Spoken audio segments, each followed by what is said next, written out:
Hi friends, బాగున్నారా? Welcome to my channel.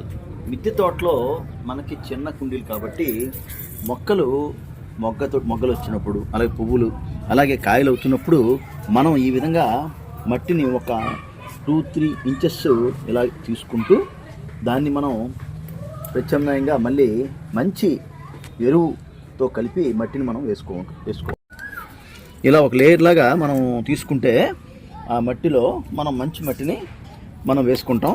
అది చాలా చాలా ప్రయోజనంగా ఉంటుంది మొక్కకి. ఇదిగోండి, ఇది మంచి మట్టి, అన్నీ కలిపిన మట్టి అన్నమాట. ఇది మనం మిద్దె తోటలో రెగ్యులర్గా చేస్తుండాలండి. రెగ్యులర్గా చేస్తే అది మొక్కకి చాలా హెల్ప్ చేస్తుంది. మనకి చూసారా, వంకాయలు చూడండి, చిన్న మొక్క కానీ వంకాయలు ఎంత బాగా చూడండి. అది క్లోజప్లో చూపిస్తున్నాను చూడండి. ఈ వీడియో కనుక నచ్చితే లైక్ చేయండి, షేర్ చేయండి, సబ్స్క్రైబ్ చేయండి, మీ కామెంట్స్ తెలియజేయండి. హాయ్ ఫ్రెండ్స్, బాగున్నారా? Welcome to my channel.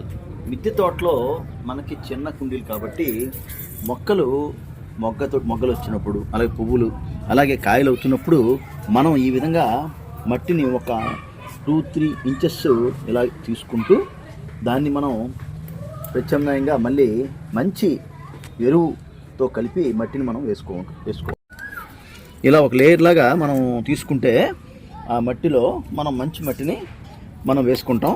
అది చాలా చాలా ప్రయోజనంగా ఉంటుంది మొక్కకి. ఇదిగోండి, ఇది మంచి మట్టి, అన్నీ కలిపిన మట్టి అన్నమాట. ఇది మనం మిద్దె తోటలో రెగ్యులర్గా చేస్తుండాలండి. రెగ్యులర్గా చేస్తే అది మొక్కకి చాలా హెల్ప్ చేస్తుంది. మనకి చూసారా, వంకాయలు చూడండి, చిన్న మొక్క కానీ వంకాయలు ఎంత బాగా చూడండి.